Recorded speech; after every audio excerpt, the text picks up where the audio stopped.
अस्सलाम वालेकुम दोस्तों। शुरू अल्लाह के नाम से जो बड़ा मेहरबान नहायत रहम वाला है। क्या हाल चाल हैं दोस्तों? I hope you are all fine.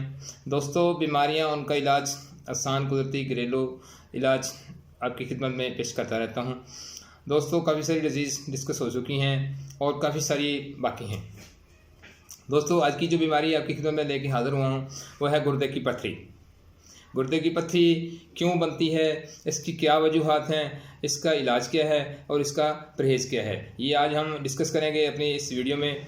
Video को आखिर तक देखिएगा, स्किप मत कीजिएगा। अगर उसमें से कुछ आगे पीछे बात होगी तो आपको फिर बात में समझ में नहीं आएगी।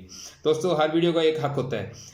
तो इस वीडियो का हक अदा कैसे करना है आपने कि अगर आप मेरे चैनल पे नए हैं तो मेरे चैनल को लाइक करें, सब्सक्राइब करें, बेल आइकन को प्रेस करें ताकि आपको नोटिफिकेशन मिलता रहे। और इससे अपने दोस्तों के साथ, अगर आपको ये वीडियो अच्छी लगे तो अपने इसी दोस्तों के साथ शेयर करें ताकि किसी का भला हो जाए।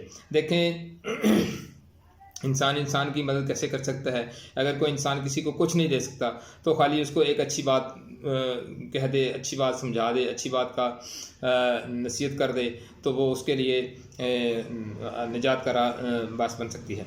दोस्तों, सदका जारिया किस तरीके से कर सकते? सदका जारिया ये है कि हम बगैर नफ़े बगैर लालच के किसी को अच्छे रास्ते का बता दें कि ये अच्छा रास्ता है, आप इस पर चलेंगे तो आप कामयाब हो जाएंगे। दोस्तों, चलते हैं बिना वक्त ज़ाया किए अपने वीडियो की तरफ। मैं आपको बताता हूँ कि गुर्दे की पथरी क्या होती है, ये क्यों बनती है। दोस्तों, गुर्दे की पथरी हमारे इर्द गिर्द बहुत सी बीमारियां ने डेरे डाल रखे हैं, लेकिन उनमें से जो सबसे ज़्यादा खतरनाक है वो है गुर्दे की पथरी। अगर किसी शख्स को गुर्दे की पथरी का वो शिकार है तो जब वो अपनी शिद्दत पे आती है तो मरीज़ बहुत मुश्किल में आ जाता है। तो हमारे गुर्दे पेशाब बनाने के लिए खून से फजला और स्याल निकालते हैं। बस जब हमारे खून में बहुत ज़्यादा फजला होता है और काफ़ी स्याल नहीं होता तो ये फजला गुर्दों में जमा होकर चिपक जाता है। फजला के इन गुच्छों को गुर्दे की पथरी कहा जाता है। मेरे ख्याल में आपको बात की समझ आ जाएगी। गुर्दे इंसानी जिस्म में ख़ास अहमियत रखते हैं, जो जिस्म से यूरिक एसिड और दूसरे फाजिल मादों को बाहर निकालने में अहम किरदार अदा करते हैं। यही वजह है कि गुर्दे के मरीज़ के लिए दवा, ग़िज़ा और एहतियाती तदाबीर बहुत ज़रूरी होती है। अब मैं आपको बताता हूँ कि इसकी अलामत क्या है। गुर्दे की अलामत, पथरी की अलामत में सबसे पहली अलामत यह है कि आपके पेशाब में खून बहुत ज़्यादा आएगा, कै आएगी, मतली आएगी, उसके बाद बार बार पेशाब आएगा, पेशाब से बहुत ज़्यादा बू आएगी। उसके बाद ये है कि पेशाब कम मिकदार में आएगा। बाज़ औक़ात मरीज़ को बुखार भी हो जाता है। पसलियों के नीचे और पिछली जानब शदीद दर्द, पेट के नीचे दर्द होगा। उसके बाद पेशाब करते वक्त तकलीफ़ का सामना करना पड़ेगा। ये तो थी इसकी अलामत। अब मैं चलता हूँ कि इसका इलाज क्या है। इसका इलाज ये है कि आपने 1 चम्मच शहद लेना है, उसके बाद 1 चम्मच आपने लीमू का रस लेना है और 1 चम्मच जैतून का तेल लेना है। ठीक है, उन तीनों को आपने आधा गिलास पानी में हल कर लेना है और निहार मुँह इस्तेमाल करें। 10 से 15 दिन तक इसको इस्तेमाल करें। गुर्दे की पथरी जितनी मर्जी होगी पेशाब के ज़रिए जिस्म से खारिज हो जाएगी।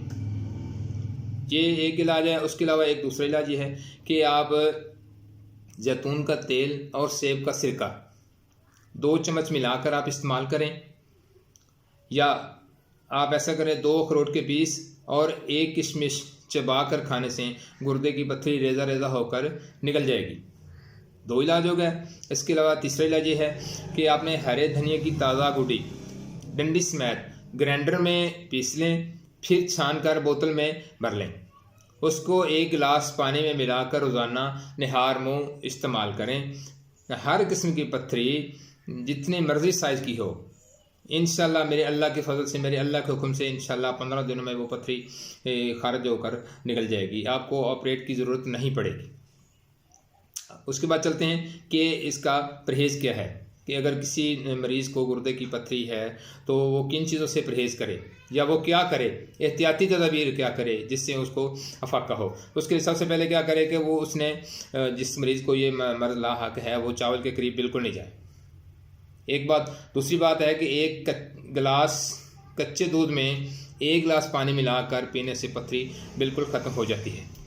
उसके बाद क्या है कि कच्चे पपीते को चीनी या नमक के साथ मिलाकर इस्तेमाल करें। उसके बाद है कि अनार का जूस इस्तेमाल करें।